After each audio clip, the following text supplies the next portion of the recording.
हिंदी 431 टेस। अजाक्स, जो बेचैनी से अपना सिर पकड़ रहा था, तुरंत खड़ा हो गया और अपने सामने खड़े विशाल सींग वाले निचले सुअर को देखने लगा।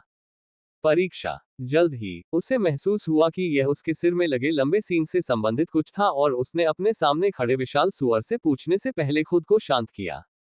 हाँ, जब तक आप परीक्षा में उत्तीर्ण हो जाते हैं, मैं खुशी से आपको अपना स्वामी स्वीकार करूंगा, उसी प्राचीन आवाज में निचले सुअर ने अजाक्स को उत्तर दिया। मुझे लगता है, मैं अब लॉन्गहॉर्न के अंदर हूँ। अजाक्स को अंततः समझ में आ गया कि वह लॉन्गहॉर्न में था और राहत महसूस की क्योंकि यह केवल लॉन्गहॉर्न पर स्वामित्व का दावा करने के लिए एक परीक्षण था और उसने नेदरहॉक से पूछा, ठीक है, परीक्षण क्या है? जिस क्षण से यह प्रणाली उसके दिमाग में आई थी, अजाक्स को कई चीजों की आदत हो गई थी, इसलिए उसने कुछ ही समय में नए वातावरण में समायोजित कर लिया और अपने उत्तर की प्रतीक्षा करने लगा। बहुत आसान है, आपको ये हॉर्न बिना रुके 5 मिनट तक बजाना है, सुअर ने शांति से अपने पुराने लहजे में उत्तर दिया और जैसे ही उसने अपनी बात समाप्त की, एक परिचित लंबा हॉर्न उसके सामने प्रकट हुआ। ये बिल्कुल वैसा ही दिखता है जैसा कि पहले मेरे हाथों में था, लेकिन मैं कह सकता हूं कि वे दोनों एक जैसे नहीं थे। अजाक्स ने ज्यादा समय नहीं लिया और पुष्टि की कि यह उस लॉन्गहॉर्न से अलग था जिसका वह स्वामित्व दावा करने की कोशिश कर रहा था। सिर्फ 5 मिनट में मैं ये कर सकता हूँ। अजाक्स को लगा कि परीक्षा बहुत आसान थी और उसे विश्वास था कि वह इसे समय पर पूरा कर लेगा। बिना किसी देरी के उसने लंबा सींग अपने हाथ में लिया और उसे फूंक दिया। हॉर्न से कोई आवाज नहीं आई, लेकिन फिर भी अजाक्स ने हॉर्न बजाना जारी रखा क्योंकि परीक्षण के लिए उसे केवल 5 मिनट तक हॉर्न बजाना था। मैं थका हुआ क्यों महसूस कर रहा हूँ? रुको, मेरी प्रकृति का सार ये है। इससे पहले कि अजाक्स पूरी तरह से सोच पाता कि उसके साथ क्या हो रहा है, वह बेहोश हो गया। Ads by pub future. हम एक कुलीन कमांडर क्षेत्र के साधक के लिए पहली बार 2 मिनट के लिए हॉर्न बजाना बुरा नहीं है। हाँ हाँ, विशाल सुअर ने बेहोश अजाक्स को देखा, जो मध्य हवा में मंडरा रहा था और एक संतुष्ट मुस्कान के साथ हंसा। ये सही है। अभी कुछ ही मिनट हुए थे जब से अजाक्स ने हॉर्न बजाना शुरू किया था, हालांकि उसकी आत्मा चेतना में प्रकृति का सार पूरी तरह से समाप्त हो चुका था। मैं तब तक इंतजार करूंगा जब तक वह खुद जाग नहीं जाता। विशाल सुअर ने अजाक्स की ओर बैंगनी रंग का सार छोड़ा और अजाक्स के जागने की प्रतीक्षा की। जल्द ही बैंगनी रंग का सार अविश्वसनीय गति से अजाक्स के शरीर में प्रवेश कर गया। क्या हुआ? कुछ घंटों के भीतर अजाक्स ने अपनी आंखें खोली और अपने आसपास की स्थिति को देखा और उस विशालकाय सुअर को देखकर भ्रमित हो गया, जो उसकी ओर देख रहा था और उसके सामने एक लंबी सींग वाला सुअर मंडरा रहा था। कुछ देर सांस लेने के बाद ही अजाक्स को याद आया कि वह अभी भी लॉन्गहॉर्न के अंदर है और उसे एक टेस्ट पूरा करना है। वैसे अगर मैं इस परीक्षा में असफल हो गया तो मेरा क्या होगा? अजाक्स को लगा कि यह परीक्षा काफी चुनौतीपूर्ण थी, इसलिए वह जानना चाहता था कि अगर वह इसमें असफल हो गया तो क्या होगा। नहीं, फेल, तो फिर परीक्षण का उद्देश्य क्या है? अजाक्स ने पूछा क्योंकि उसे लगा कि 5 मिनट तक लॉन्गहॉर्न बजाने का कोई कारण नहीं है। हाँ, लेकिन एक बात है जो मैं बताना भूल गया। विशाल सुअर ने बैंगनी रंग का सार अपने शरीर में सोख लिया जो उसने पहले छोड़ा था और फिर बोलना जारी रखा, यदि तुम हॉर्न बजाने में असमर्थ हो, तो तुम हमेशा के लिए मेरे साथ यहाँ आ सकते हो। तो ये शर्त है। तो मुझे ये परीक्षा जल्द से जल्द पूरी करनी होगी। यद्यपि अजाक्स ने नए वातावरण में खुद को समायोजित कर लिया था, लेकिन वह लॉन्गहॉर्न के अंदर नहीं रहना चाहता था, इसलिए उसने तुरंत परीक्षण पूरा करने का निर्णय लिया। ओह! अजाक्स ने हॉर्न बजाना जारी रखा, हालांकि पहले की तरह जब उसने मुश्किल से 2 मिनट से अधिक समय तक अपना सिर हिलाया तो वह बेहोश हो गया। बुरा नहीं, बुरा नहीं। पिछली बार की तुलना में कुछ सेकंड पहले ही बढ़ गए हैं। ये कहते हुए विशाल सुअर ने एक बार फिर बैंगनी सार छोड़ा, जिसे बाद में लोगों ने अवशोषित कर लिया। Ads by pub future. Ajax का अचेत शरीर पहले की तरह वह 2 घंटे बाद जागा और बेहोश होने से पहले एक बार फिर लॉन्गहॉर्न बजाने की कोशिश की। यही प्रक्रिया न जाने कितनी बार दोहराई गई और हर बार जब अजाक्स जागता, तो लॉन्गहॉर्न को उड़ाने का समय बढ़ाने का उसका दृढ़ संकल्प और बढ़ जाता, जिससे विशालकाय सुअर अजाक्स की एकाग्रता और सहनशीलता की प्रशंसा करने लगता। मैं इस चीज को 5 मिनट तक क्यों नहीं उड़ा पा रहा हूँ? मैं पहले ही 4 मिनट 59 सेकंड तक पहुंच चुका हूँ। मैं उस अंतिम सेकंड को क्यों नहीं बढ़ा सकता? अंततः अजाक्स की हताशा उसके दृढ़ संकल्प पर हावी हो गई और उसने लगभग परीक्षण छोड़ दिया। यद्यपि यह सरल प्रतीत होता है, परंतु वास्तव में यह उतना सरल नहीं है जितना दिखता है। इसके अलावा पिछले 2-3 बार से वह टेस्ट पूरा करने के लिए आखिरी सेकंड बढ़ाने में असमर्थ था। इसलिए वह निराश हो गया। जो भी हो, मुझे उस अंतिम सेकंड तक पहुंचना है और जल्दी से इस स्थान से निकलना है। तब भी अजाक्स ने परीक्षण नहीं छोड़ा क्योंकि वह जानता था कि उसके पास अपने स्थान से बाहर निकलने के लिए कोई अन्य विकल्प नहीं है। इसके अलावा वह समय का पूरी तरह से पता नहीं लगा पाया था, लेकिन वह कह सकता था कि लॉन्गहॉर्न के अंदर इस आयामी अंतरिक्ष में प्रवेश करने के बाद से 1 दिन से अधिक समय बीत चुका था। आप अच्छा कर रहे हैं, लेकिन इस परीक्षा को पूरा करने में जो कमी है, वह इस परीक्षा का असली सार है। एक बार जब आप इसे समझ लेंगे, तो आप 5 मिनट से ज्यादा समय तक लॉन्गहॉर्न बजा सकते हैं। जब अजाक्स अपना सींग फूंकने ही वाला था, तो विशालकाय सुअर, जो अब तक चुप था, ने अचानक अपना मुंह खोला और कुछ शब्द कहे, जिससे अजाक्स को अपनी बार बार की जाने वाली प्रक्रिया रोकनी पड़ी। परीक्षा का वास्तविक सार। अजाक्स ने अपनी भौं उठाए और तुरंत कुछ सोचा और हवा में ध्यान की मुद्रा में बैठ गया और उसने परीक्षा समाप्त करने के अपने सभी पिछले प्रयासों से जो कुछ भी सीखा था, उस पर विचार करना शुरू कर दिया। इसमें मेरी कोई मदद नहीं हो सकती। जल्द ही अजाक्स ने पुष्टि की कि परीक्षण का वास्तविक सार उसके पिछले प्रयासों से कोई लेना देना नहीं था। एक क्षण रुको, ये सही है, मेरी आत्मिक चेतना पूरी तरह से बैंगनी रंग के सार से भरी हुई है। जब अजाक्स परीक्षण के सार के बारे में जानने के लिए सब कुछ जांच रहा था, तो उसने अपनी आत्मिक चेतना में बैंगनी सार को देखा। ये नर्क का सार लग रहा है। क्या ये सींग या विशाल सुअर से है? अजाक्स ने एक पल के लिए सोचा, फिर सोचा, मुझे ये सींग बजाने की क्या जरूरत है? अंततः अजाक्स ने लॉन्गहॉर्न के उपयोग के बारे में सोचा और उसके दिमाग में एक विचार आया। अगर मैं परीक्षा में पास हो गया, तो विशाल सुअर मुझे अपना स्वामी मान लेगा। क्या इस चीज का इस्तेमाल उसे बुलाने के लिए किया जाता है? साथ ही ये बैंगनी सार भी उसी का होगा। अब मुझे यह मिल गया। जल्द ही अजाक्स ने अपनी योजना बनाई और विशाल सुअर को देखा और फिर उसे मुस्कुराया। उसने सावधानी से सींग को अपने हाथों में ले लिया। इस बार मैं तुम्हें अपना स्वामी स्वीकार करवा दूंगा, अजाक्स ने विश्वास भरे स्वर में कहा। नेदरहॉग लॉन्गहॉर्न। अजाक्स ने अपने हाथों से लॉन्गहॉर्न को कसकर पकड़ लिया और कुछ ही समय में उसके हाथों से आग की लपटें निकलने लगी। हालांकि ये लपटें लाल या नारंगी रंग की नहीं थी, बल्कि बैंगनी रंग की थी। मुझे बस अधो ज्वालाओं के साथ सीन को बढ़ाने की जरूरत है और ये, बदले में, आत्मा चेतना से प्रकृति के सार की मेरी कमी को कम करेगा। यहाँ अजाक्स ने बैंगनी रंग के सार का उपयोग किया, जिसे निचला सार भी कहा जाता है, और उसने निचली लपटें बनाई, ठीक उसी तरह जैसे उसने गोलियों को परिष्कृत करने के लिए लाल लपटें बनाई थी। ये काम कर रहा है, काम कर रहा है। हाँ, जैसा कि अपेक्षित था, जब उसने अधोलोक की लपटों का उपयोग किया, तो उसकी आत्मा चेतना में प्रकृति के सार की कमी की दर बहुत कम थी। इसलिए अजाक्स उत्साहित था क्योंकि उसने अपने मन में सोचा था, क्या लगता है वह समय बढ़ाने के लिए किसी और तरीके का इस्तेमाल कर रहा है? हाँ, अच्छा, विशाल अधम सुअर अधम लपटें बनाने के लिए प्रकृति के अधम सार का उपयोग करने की अजाक्स की विधि पर आश्चर्यचकित था। मुझे आश्चर्य है, प्रकृति के सार से अधोलोक में ज्वाला उत्पन्न करने की विधि उसे कैसे मिली होगी? विशाल अधोलोक ने एक क्षण के लिए सोचा और अब इसके बारे में चिंता नहीं की, क्योंकि अजाक्स ने सफलतापूर्वक 5 मिनट का समय पार कर लिया था और अभी भी रुकने का कोई संकेत नहीं दिखा रहा था। अब आप रुक सकते हैं। आपने परीक्षा पास कर ली है। आप बाहर जा सकते हैं। जैसे ही अजाक्स ने 5 मिनट तक लॉन्गहॉर्न बजाया, विशाल नेदरहॉग ने जोर से परिणाम की घोषणा की और कहा कि अजाक्स अब इस आयामी अंतरिक्ष को छोड़ सकता है। रुको रुको रुको, मुझे चाहिए।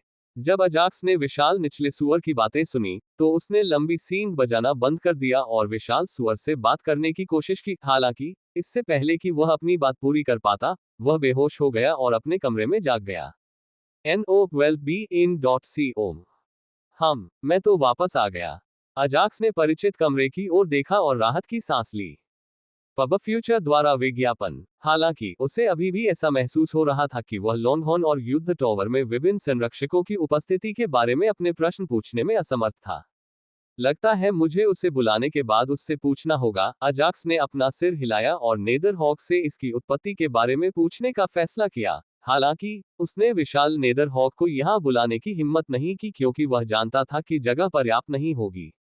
डिंग। लॉन्गहॉर्न के स्वामित्व का सफलतापूर्वक दावा करने के लिए मेजबान को बधाई।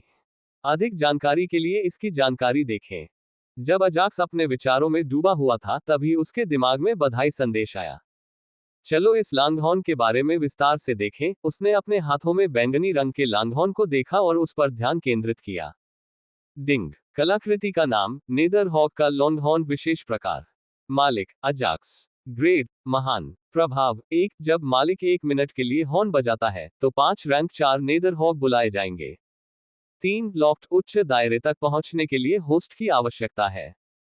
वर्णन। एक राजा क्षेत्रीय सींग वाला निचला सुअर किसी के द्वारा बुरी तरह घायल हो जाता है और कुछ उच्च स्तरीय कारीगर को मरते हुए सुअर पर दया आती है और मरते हुए निचले सुअर की अनुमति से उसकी आत्मा को उसके अपने लंबे सींग में संग्रहित कर देते हैं। पब फ्यूचर द्वारा विज्ञापन। मैं क्या देख रहा हूँ? एक पौराणिक स्तर की कलाकृति। वे कब से इतने आम हो गए? अजाक्स को लगा कि यह काफी अविश्वसनीय था क्योंकि उसके दिमाग में कई सवाल उठे। इसके 3 प्रभाव हैं और मैं अभी केवल एक ही प्रभाव का उपयोग कर सकता हूं। फिर भी मैं पहले प्रभाव से ही संतुष्ट हूं। अजाक्स को लगा कि यह अफसोस की बात है कि 2 प्रभाव बंद थे, लेकिन वह पहले प्रभाव से संतुष्ट था जहां वह 5 रैंक 4 नेदरहॉक को बुला सकता था। इसके अलावा इसका विवरण इसकी उत्पत्ति जानने के लिए पर्याप्त से अधिक है। अजाक्स ने नेदरहॉक के लांघौन के बारे में सारी जानकारी एक बार फिर पढ़ी। दस्तक दस्तक। जैसे ही उसने दूसरी बार पढ़ना समाप्त किया, उसने दरवाजे पर दस्तक की आवाज सुनी। मास्टर, क्या आप जाग रहे हैं? दस्तक के बाद दरवाजे के दूसरी तरफ से रावेत की आवाज आई। 1 मिनट रुको, मैं आ रहा हूं। अजाक्स बिस्तर से उठ खड़ा हुआ और दरवाजा खोला तो देखा कि रॉथ अपने छोटे भाई रॉबिन के साथ कमरे के सामने खड़ा था। सुप्रभात गुरुजी। सुप्रभात भाई अजाक्स। रॉथ और रॉबिन ने एक स्वर में उनका स्वागत किया, जिससे अजाक्स हैरान रह गया। क्या सुबह? अजाक्स ने असमंजस में पूछा क्योंकि जब वह कमरे में दाखिल हुआ तो दोपहर हो चुकी थी। हाँ गुरुजी, अब सुबह हो गई है और महान बुजुर्ग अपनी एकांत साधना से बाहर आ गए हैं। रावेत ने जल्दी से अजाक्स को अपने आने का कारण बताया। पब फ्यूचर द्वारा विज्ञापन। ठीक है, मैं कुछ ही मिनटों में आ जाऊंगा। अजाक्स ने अपने कमरे में प्रवेश करने से पहले दरवाजा बंद करने से पहले अपनी उलझन को दबा लिया। ठीक है गुरुजी, मैं बाहर इंतजार करूंगा। रावेत ने सिर हिलाया और अपने छोटे भाई के साथ चला गया। क्या हो रहा है? मैंने उस आयामी अंतरिक्ष में कितने दिन बिताए? उन्होंने तुरंत सिस्टम का उपयोग करके आयामी अंतरिक्ष में बिताए गए समय को जान लिया, लेकिन सिस्टम की तरफ से कोई जवाब नहीं आया। इसलिए उसने सवाल बदला और सिस्टम से पूछा, सिस्टम, मुझे पंचतत्वों की दुनिया में रहने के लिए अभी कितने दिन बाकी है? डिंग। मेजबान 5 तत्व दुनिया में 2 दिन और रह सकता है। ओह, अभी भी 2 दिन और हैं। मैं इन 2 दिनों में सभी काम निपटा सकता हूं। अजाक्स ने राहत की सांस ली क्योंकि उसे लगा कि 2 दिन और मिलना अच्छा है। यदि वह लॉन्गहॉर्न के अंदर एक और दिन बर्बाद करता तो वह अपने विजय अभियान के लिए सभी चीजों की व्यवस्था नहीं कर पाता।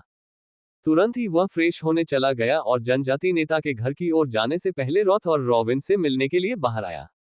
गुरु, क्या आप चाहते हैं कि मैं जनजाति का नेता बन जाऊं? जब वे जनजाति नेता के घर की ओर जा रहे थे तो रावेत ने धीरे से अजाक्स से पूछा।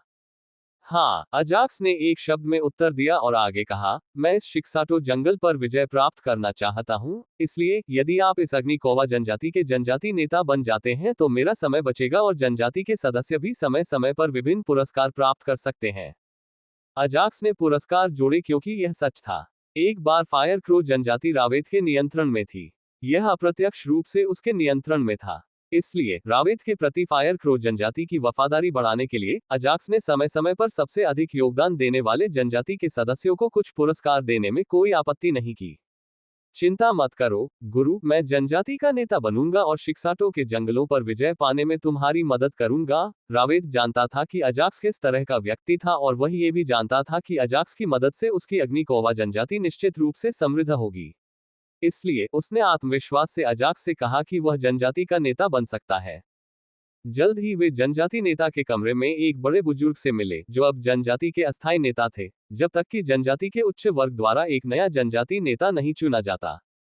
महाशय, मैं आपसे व्यक्तिगत रूप से कुछ बात करना चाहता हूं। एक दूसरे का अभिवादन करने के बाद रावेत आगे बढ़ा और महाशय से कहा। बड़े बुजुर्ग ने अपना सिर हिलाया और कुछ मिनट बाद कमरे से बाहर आने से पहले बगल वाले कमरे में चले गए। मुझे रावेत के जनजाति नेता बनने से कोई समस्या नहीं है, लेकिन एक समस्या है। बड़े बुजुर्ग ने अजाक्स को देखा और शांति से कहा। बुजुर्गों को समझाना चूंकि महान बुजुर्ग को जनजाति के किसी भी व्यक्ति की तुलना में रावेत पर अधिक भरोसा था, इसलिए उन्हें अग्निकोवा जनजाति को उसके हवाले करने में कोई समस्या नहीं थी, क्योंकि वह इसे गौरव की ओर ले जा सकता था। हालांकि बड़े बुजुर्ग के शब्दों के अनुसार अभी भी कुछ समस्या थी जो रावेत को जनजाति का नेता बनने से रोक रही थी। वह समस्या क्या है? अजाक्स को राहत महसूस हुई जब उसने बड़े बुजुर्ग के शुरुआती शब्द सुने, लेकिन अंतिम शब्दों पर उसने अपनी भौहें उठाईं और बड़े बुजुर्ग से इसके बारे में पूछा। यदि बड़े बुजुर्ग को कोई समस्या नहीं थी, तो अजाक्स को यह समझ में नहीं आ रहा था कि आखिर समस्या क्या थी। समस्या आप में है। चूंकि रावेत आपका अनुबंधित आत्मिक जानवर है और यह अग्निकोवा जनजाति के सभी उच्च वर्ग को ज्ञात है, और वे निश्चित रूप से रावेत के जनजाति नेता बनने का विरोध करेंगे। जनजाति नेता की राजसी कुर्सी के बगल में एक कुर्सी पर बैठने से पहले ग्रैंड एल्डर ने अजाक्स को देखा। ओह, क्या उन्हें समझाने का कोई और तरीका नहीं है, बिना जबरदस्ती के आत्मा अनुबंध को तोड़े? अजाक्स को पहले से ही लग रहा था कि समस्या यही होगी और उसने इस समस्या का समाधान भी सोच लिया था। हालांकि वह बिना अधिक प्रयास किए इसके लिए और भी बेहतर समाधान जानना चाहता था। ऊपरी सोपान में एक प्रधान बुजुर्ग, 5 बुजुर्ग, 15 कौओं का नेता शामिल होता है। प्रधान बुजुर्ग ने अजाक्स के प्रश्न का उत्तर नहीं दिया, इसके बजाय वह अग्नि कौवे के ऊपरी सोपान के बारे में समझाने लगा। अजाक्स ने वरिष्ठ नेता की बात नहीं काटी और ध्यानपूर्वक उनकी बातें सुनता रहा। इन 7 में से 4 सदस्यों को रावेत के पक्ष में होना चाहिए ताकि वह अग्निकोवा जनजाति का जनजाति नेता बन सके। ग्रैंड एल्डर ने अजाक्स और रावेत को संकेत दिया कि कैसे रावेत जनजाति नेता बन सकता है। इस समय हमारे पास केवल आप ही हैं, इसलिए हमें अभी भी 3 और लोगों की आवश्यकता है। अजाक्स को लगा कि यह उतना आसान नहीं था जितना उसने सोचा था। क्या मुझे बाज जनजाति का उपयोग करके उन्हें अपने अधीन करने के लिए मजबूर करना चाहिए? अजाक्स ने तुरंत समस्या के समाधान के बारे में सोचा, हालांकि उसने तुरंत इस विचार को दबा दिया क्योंकि इससे उसे कई नुकसान होने वाले थे। वह चाहता था कि अग्निकोवा जनजाति के सभी सदस्य बिना किसी बल प्रयोग के रावेत का निष्ठापूर्वक पालन करें। तभी जनजाति समृद्ध हो सकती है। 2 बजने चाहिए। तुम मुझे भूल गए, एजेक्स। अचानक एक काले लबादे में नकाबपोश व्यक्ति कहीं से एजेक्स के सामने प्रकट हुआ। वह कोई और नहीं बल्कि 15 कौओं का नेता था और वह कई वर्षों तक राविन का प्रभारी था।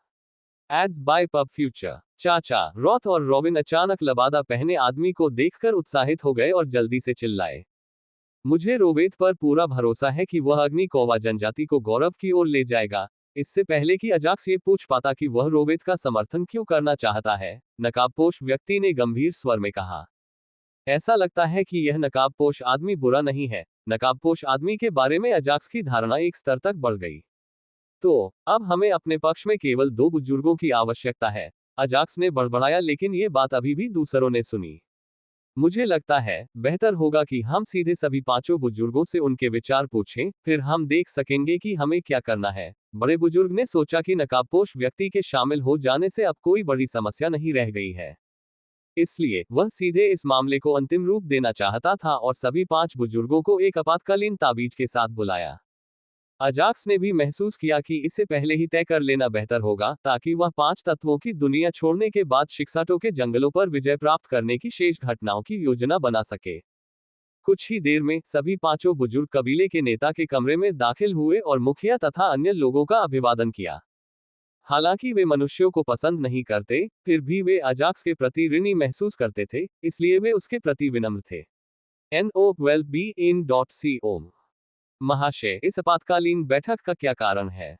प्रथम महाशय, जिनकी शक्ति महाशय के ठीक पीछे थी, ने महाशय के आपातकालीन बुलावे के बारे में पूछा। मैं रावेत को अग्निकोवा जनजाति के जनजाति नेता के रूप में प्रस्तावित करता हूं। जो लोग इस प्रस्ताव के पक्ष में हैं, वे अपना हाथ उठाएं और अन्य लोग इस प्रस्ताव पर अपने विचार व्यक्त कर सकते हैं। बड़े बुजुर्ग ने बिना समय गंवाए सीधे हाथ उठाकर अपना प्रस्ताव पेश किया। सभी बुजुर्ग लोग बड़े बुजुर्ग के प्रस्ताव पर बिल्कुल भी आश्चर्यचकित नहीं हुए, क्योंकि उन्हें पहले से ही इसकी उम्मीद थी। महान बुजुर्ग, उस मानव के साथ उसके आत्मिक अनुबंध के बारे में क्या कहना है? बुजुर्गों में से एक ने खड़े होकर आत्मिक अनुबंध के बारे में पूछा। बाकी सभी बुजुर्गों को भी यही संदेह था, इसलिए उन्होंने अपना फैसला सुनाने से पहले बड़े बुजुर्ग की ओर देखा। आत्मा अनुबंध समाप्त नहीं किया जाएगा, बड़े बुजुर्ग ने भावशून्यता से बुजुर्गों को उत्तर दिया।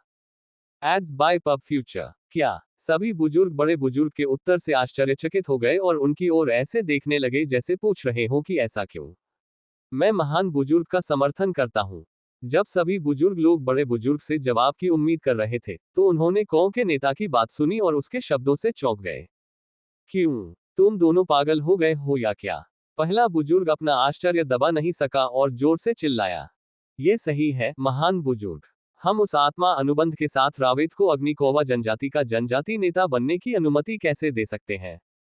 सभी बुजुर्ग अपनी सीटों से खड़े होकर पहले बुजुर्ग का समर्थन करने लगे। उद्धरण। चूंकि उनकी बातें सच थी, इसलिए बड़े बुजुर्ग और नकाबपोश व्यक्ति कुछ भी कहने में असमर्थ रहे और कुछ देर तक चुप रहे। अचानक जनजाति नेता का कमरा शांत हो गया, इससे पहले कि अजाक्स द्वारा इसे तोड़ा जाता।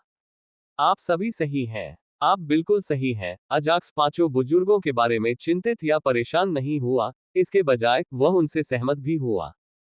वैसे मैं एक बात कहना भूल गया। अनुबंधित आत्मा जानवरों में से एक लाइटिंग हॉक जनजाति का जनजाति नेता बन गया है।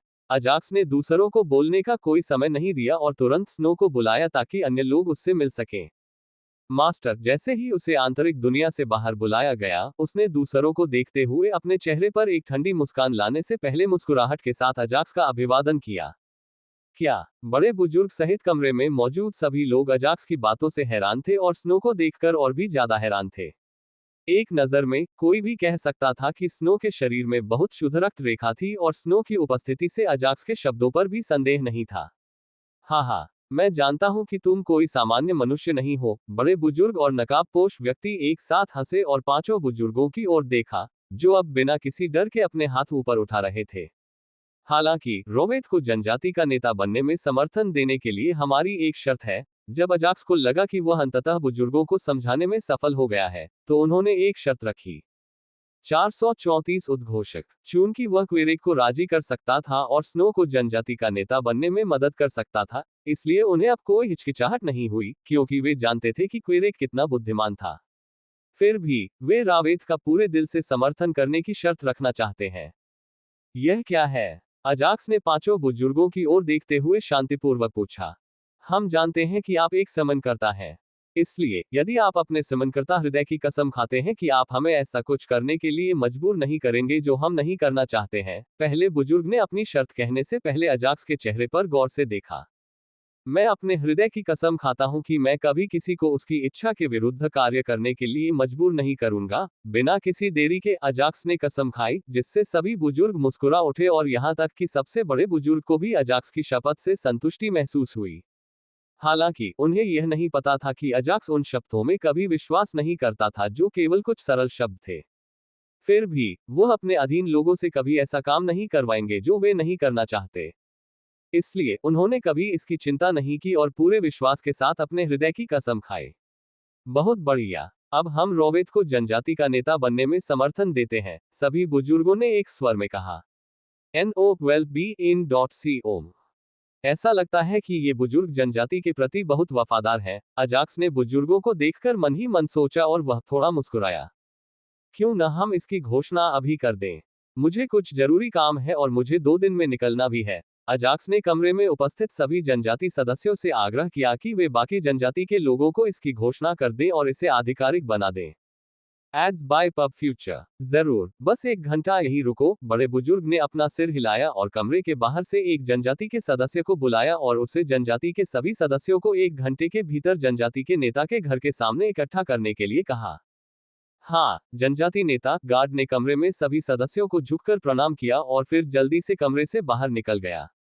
जब तक जनजाति के सदस्य एकत्र नहीं हो जाते, मैं अग्निकोवा जनजाति के लिए अपनी भविष्य की योजनाओं के बारे में बताऊंगा और आपको क्या करना है। गार्ड के चले जाने के बाद अजाक्स ने सामान्य कुर्सी पर बैठने से पहले ग्रैंड एल्डर और अन्य लोगों को देखा और रॉथ को जनजाति नेता की कुर्सी पर बैठने का इशारा किया। हम कमरे में मौजूद सभी लोग अजाक्स के शब्दों से हैरान रह गए, क्योंकि उन्हें उम्मीद नहीं थी कि अजाक्स अग्निकोवा जनजाति के लिए भविष्य की योजनाओं के बारे में बताएगा।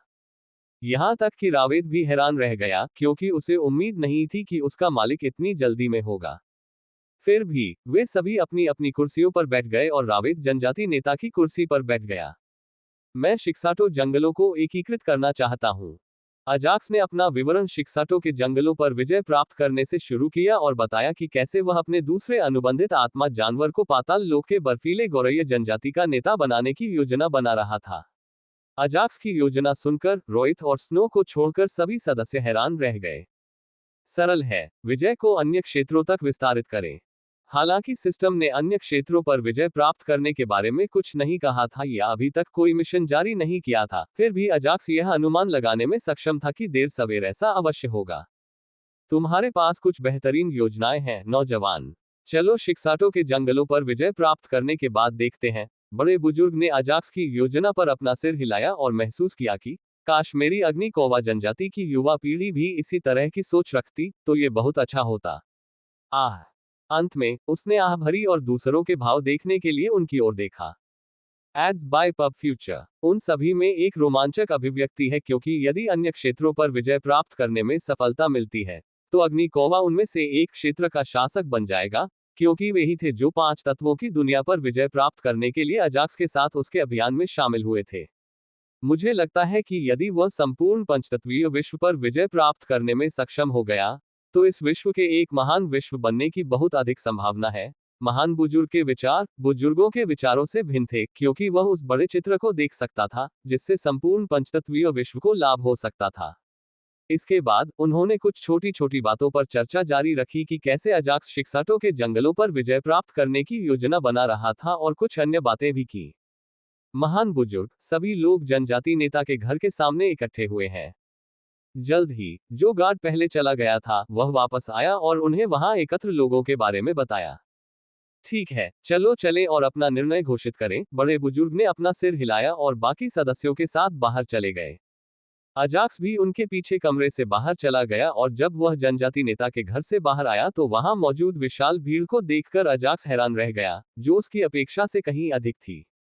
यह अग्निकोवा जनजाति की कुल जनसंख्या है, इसलिए ताकत से चौंकने की कोई जरूरत नहीं है क्योंकि हमारी जनजाति की जनसंख्या अन्य 2 जनजातियों से अधिक है। नकाबपोश पक्षी मानव ने अजाक्स के चौंकने वाले भाव को देखा और चेहरे पर हल्की मुस्कान के साथ इसके बारे में बताया। भीड़ में से अजाक्स जनजाति की जनसंख्या का अनुमान भी नहीं लगा पाया क्योंकि वे पूरी तरह से खचाखच भरे हुए थे और उसने नकाबपोश व्यक्ति से पूछा, तुम्हारी जनजाति की जनसंख्या कितनी है? ये 100,000 से कुछ ही अधिक था। यदि अन्य जनजातियों द्वारा लगातार की जाने वाली हत्याएं और अविकसित आत्मिक जानवरों से मौतें न होती तो यह इससे भी अधिक होता। नकाबपोश पक्षी मानव ने अपनी जनजाति की मृत्यु दर के बारे में बताते हुए आह भरी। तो अन्य जनजातियों के बारे में क्या? अजाक्स अन्य जनजातियों की जनसंख्या के बारे में जानने के लिए उत्सुक हो गया और उसने उससे पूछा, मुझे सटीक जनसंख्या नहीं पता, लेकिन वे हमसे कम होनी चाहिए। सबसे कम आबादी वाली जनजाति पाताल लोक की बर्फीली गौरैय जनजाति होगी, क्योंकि उनमें बहुत कम लोग हैं जो अपने वंश को जागृत कर रहे हैं और विकसित हो रहे हैं। नकाबपोश पक्षी मानव ने धीरे धीरे रास्ते में समझाया और अचानक कहा, वैसे मैं केवल विकसित जनजाति के सदस्यों के बारे में कह रहा हूं और जहां तक अविकसित जनजाति के सदस्यों की बात है तो वे बहुत हैं और हम उनकी गिनती नहीं रखते हैं। क्या? अजाक्स को उसके शब्द सुनकर एक और आश्चर्य हुआ और वह शांत हो गया और फिर उस महान बुजुर्ग की ओर देखने लगा जो समाचार की घोषणा करने के लिए तैयार था। नमस्ते मेरे प्यारे जनजाति सदस्यों, मैंने सभी को यहाँ इकट्ठा होने के लिए इसलिए बुलाया था क्योंकि मेरे पास आपके साथ साझा करने के लिए अच्छी खबर है। साथ ही अगर किसी को भी मेरे द्वारा कही जाने वाली बात से कोई समस्या है तो आप बिना किसी डर के अपने हाथ उठा सकते हैं। महान बुजुर्ग ने भीड़ की ओर देखा और अपने भाषण की आवाज को बढ़ाने के लिए प्रकृति के अपने अग्नि तत्व का उपयोग करते हुए कहा। जैसे ही उन्होंने बड़े बुजुर्ग की बातें सुनी, सभी कबीले के सदस्य आपस में बड़बड़ाने लगे और बहुत उत्साहित दिखे। इसलिए उन्होंने ज्यादा देर तक कानाफूसी नहीं की और ध्यानपूर्वक बड़े बुजुर्गों की ओर देखकर खुशखबरी सुनने लगे। अग्निकोवा जनजाति के उच्च वर्ग ने रावेत को नया जनजाति नेता बनाने का निर्णय लिया था। वरिष्ठ नेता ने जल्दी से अपना वाक्य समाप्त किया और भीड़ की प्रतिक्रिया जानने के लिए उनकी ओर देखा। अनुसार चूंकि उच्च वर्ग ने पहले ही रावेत का समर्थन कर दिया था, इसलिए जनजाति के 90% सदस्यों को रावेत के जनजाति नेता बनने से कोई आपत्ति नहीं है। हालांकि हमेशा कुछ लोग ऐसे होते थे जो उच्च वर्ग को पसंद नहीं करते थे और हमेशा उच्च वर्ग द्वारा लिए गए निर्णयों में कुछ न कुछ गलत ढूंढना चाहते थे। इसलिए अब ग्रैंड एल्डर ऐसे जनजाति के सदस्यों पर नजर रखना चाहते थे। माफ करना बड़े साहब, मैं अपना जीवन किसी मानव द्वारा नियंत्रित कठपुतली के हाथों में नहीं रखना चाहता। हाँ बड़े बुजुर्ग, मैं भी अपना जीवन उसके हाथों में नहीं सौंपना चाहता। हालांकि मैं बचपन से ही रावेत का उसके वंश के कारण सम्मान करता रहा हूं, लेकिन वह हमारे कबीले का नेता बनने के योग्य नहीं है। जैसा कि अपेक्षित था, भीड़ में से कुछ जनजाति सदस्यों ने घोषणा पर अपना असंतोष व्यक्त किया। ठीक है, मैं आपकी भावनाओं को समझ सकता हूं। हालांकि मेरा मानना है कि रोवेत ही जनजाति का नेता बनने के लिए सबसे अच्छा उम्मीदवार है, और जहां तक आत्मा अनुबंध का सवाल है, अजाक्स ने पहले ही अपने सम्मन हृदय पर शपथ ली थी कि वह केवल हमारी जनजाति की मदद करेगा और हमें कभी भी ऐसा कुछ नहीं करने देगा जो हम नहीं करना चाहते। प्रमुख बुजुर्ग ने एक आश्वस्त स्वर में कहा कि अजाक्स को भी लगा कि अगर वह ऊपरी सोपान के निर्णय का विरोध करने वालों की जगह होता तो वह आश्वस्त हो जाता। वास्तव में दिल को बुलाने की कसम खाए तो यह अच्छा है। NO12BIN.C ओम। जब उन्होंने वरिष्ठजनों की बातें सुनी तो वे आश्चर्यचकित रह गए और तत्काल वरिष्ठजनों के प्रस्ताव पर सहमत हो गए। आखिर यहाँ क्या हो रहा है?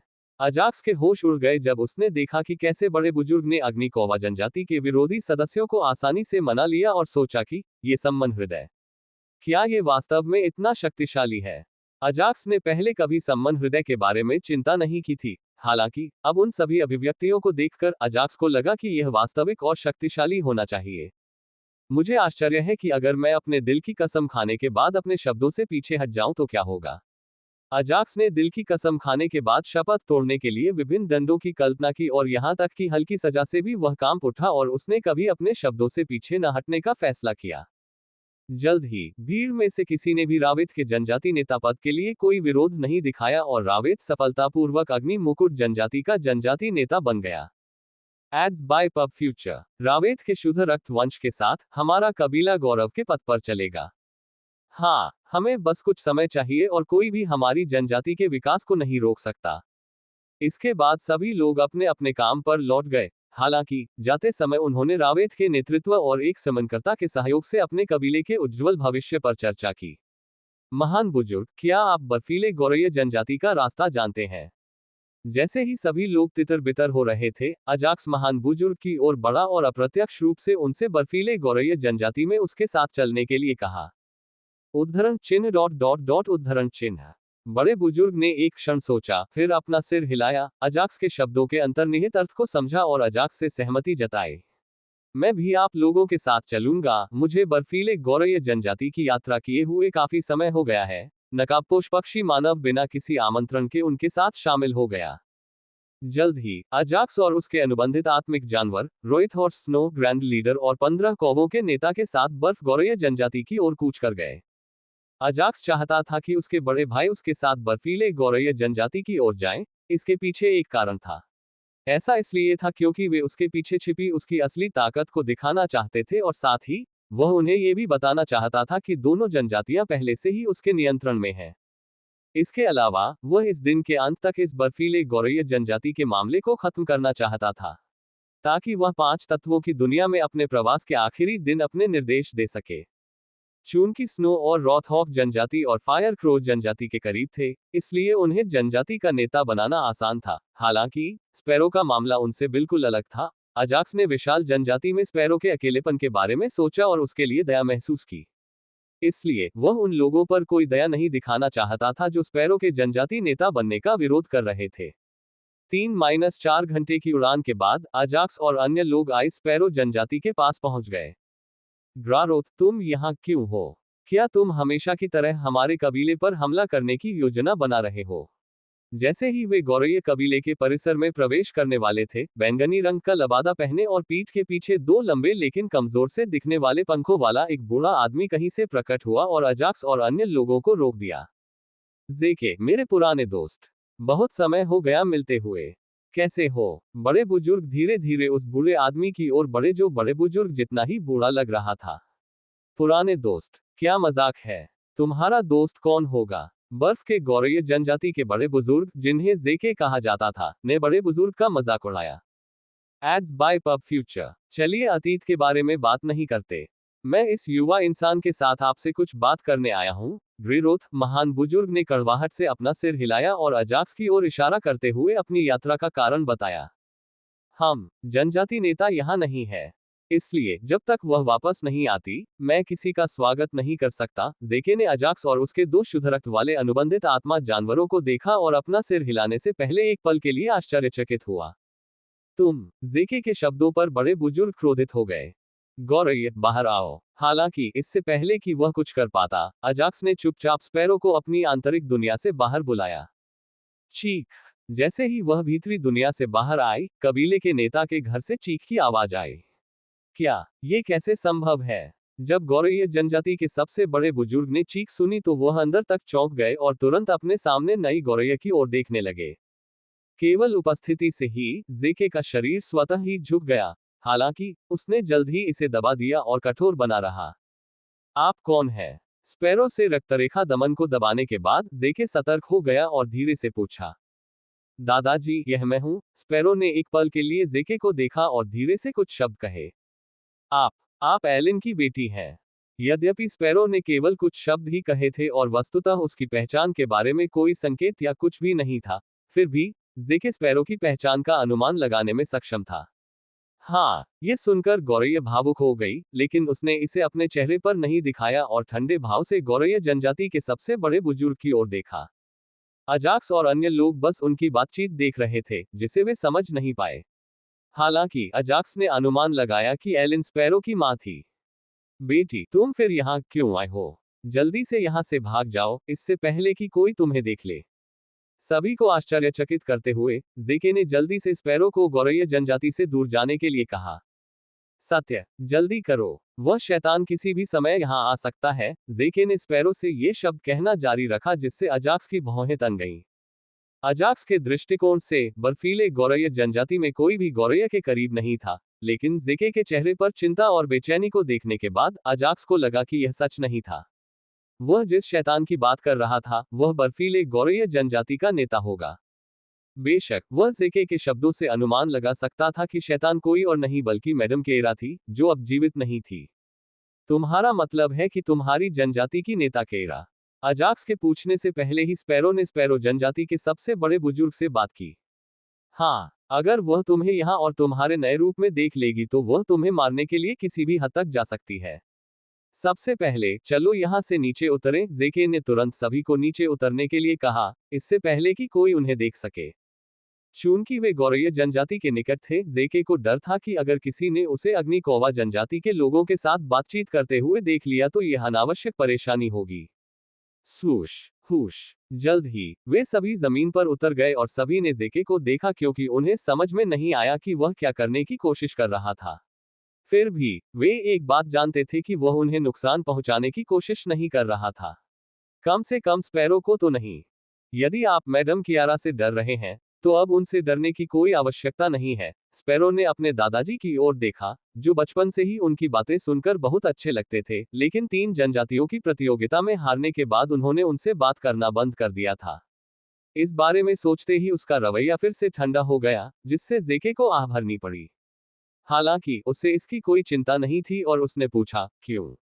अगर उसने तुम्हें देख लिया तो?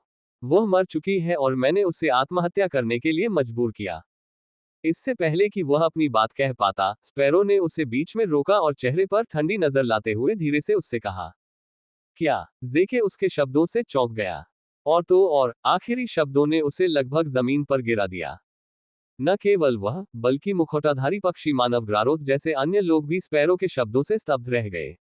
क्योंकि केरा और स्पैरो के बीच बहुत ज्यादा ताकत थी, इसलिए उन्हें उसकी बातों पर यकीन करने में थोड़ा समय लगा। अगर अजाक्स न होता, तो उन्हें उसकी बातों पर यकीन करने में और भी ज्यादा समय लगता। तुम क्या कह रही हो? क्या ये सच है? जेके के चेहरे पर उत्साह भरा भाव था और उसने एक बार फिर उससे अपने कबीले के नेता की मौत की पुष्टि करने को कहा। वह जो कह रही है वह सच है। अजाक्स स्पैरो के शब्दों की पुष्टि करने के लिए आगे आया, लेकिन जेके ने केवल एक पल के लिए अजाक्स को देखा और फिर कहना शुरू किया, मैं अब आजाद हूँ। मैं अब आजाद हूँ। क्या वह पागल है या क्या? दादाजी, आपको क्या हुआ? गौरय, वापस आओ। लगता है वह पागल हो गया है। नहीं नहीं नहीं, मैं पागल नहीं हूँ। मैं तो बस अंततः स्वतंत्र होने के कारण उत्साहित हूँ। हाँ, जेके सबके सामने अचानक चिल्लाने से शर्मिंदा हो गया और तुरंत अपने उत्साह का कारण स्पष्ट करने की कोशिश की। इससे पहले कि मैं अपनी उत्तेजना का कारण बताऊं, मुझे तुमसे माफी मांगने दो, नन्ही सी। जेके स्पैरो की ओर बढ़ा और उसे प्रणाम करते हुए कहा, कृपया मुझे और जनजाति नेता के अन्य बुजुर्गों को तुम्हारे प्रति उनके व्यवहार के लिए माफ कर दो। हम जेके के व्यवहार को देखकर स्पैरो और अजाक्स की भौहें तन गईं।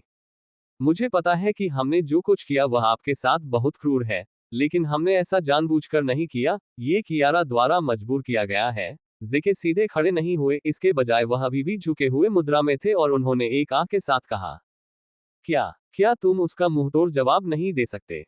अजाक्स को यह मानना अजीब लगा और उसने जेके और गौरैया जनजाति के बाकी बुजुर्गों का मजाक उड़ाया।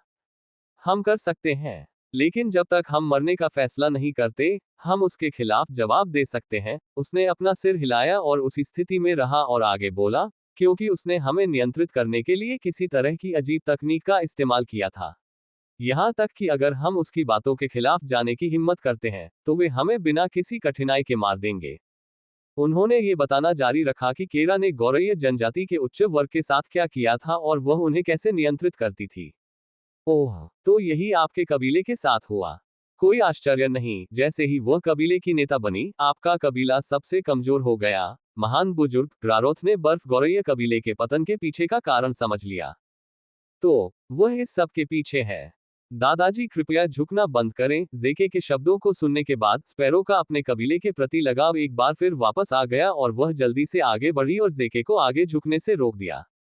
उद्धरण चिन्ह डॉट डॉट डॉट उद्धरण चिन्ह। स्पैरो को अपनी मदद के लिए आगे आते देख जेके का दिल और भी दुखने लगा और उसने कसम खाई, आज के बाद अगर कोई भी तुम्हें परेशान करना चाहता है, तो उसे मुझसे होकर गुजरना होगा। अजाक्स ने अपना सिर हिलाया क्योंकि वह समझ सकता था कि जेके इस समय कैसा महसूस कर रहा होगा।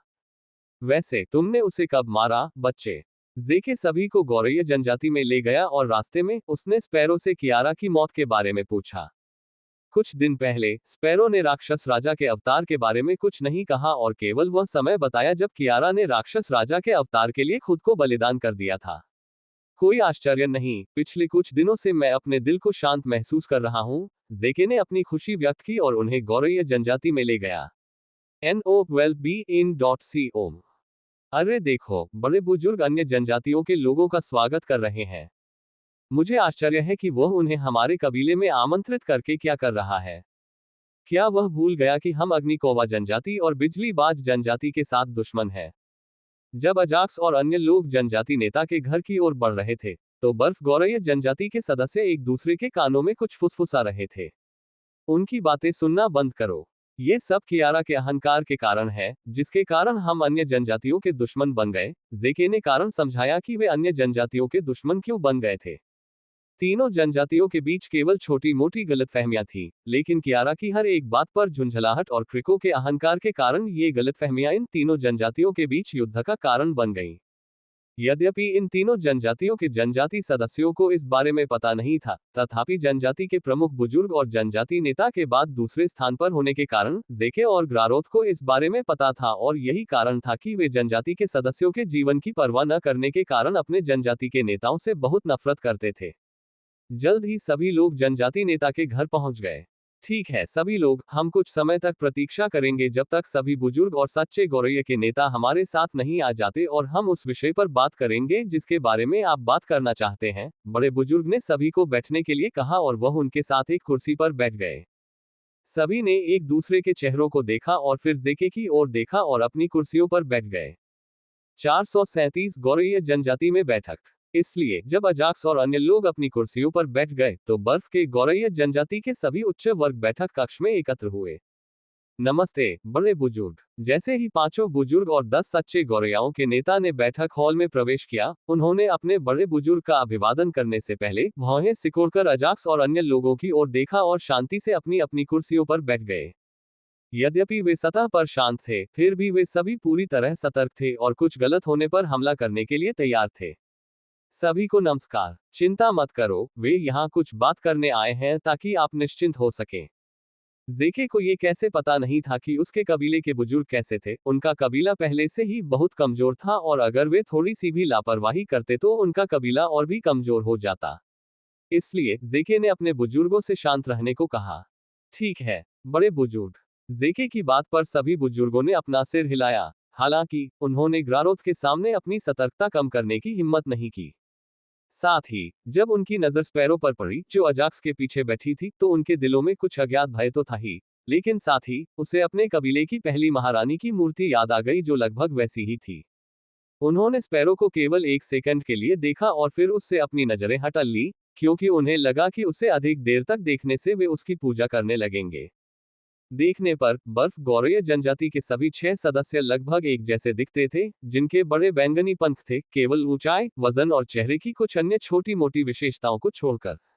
सभी ने सफेद बॉर्डर वाले हल्के बैंगनी रंग के वस्त्र पहन रखे थे, केवल 10 सच्चे गौरीय इकाई के नेता को छोड़कर, जिसने सफेद बॉर्डर वाले गहरे बैंगनी रंग के वस्त्र पहन रखे थे।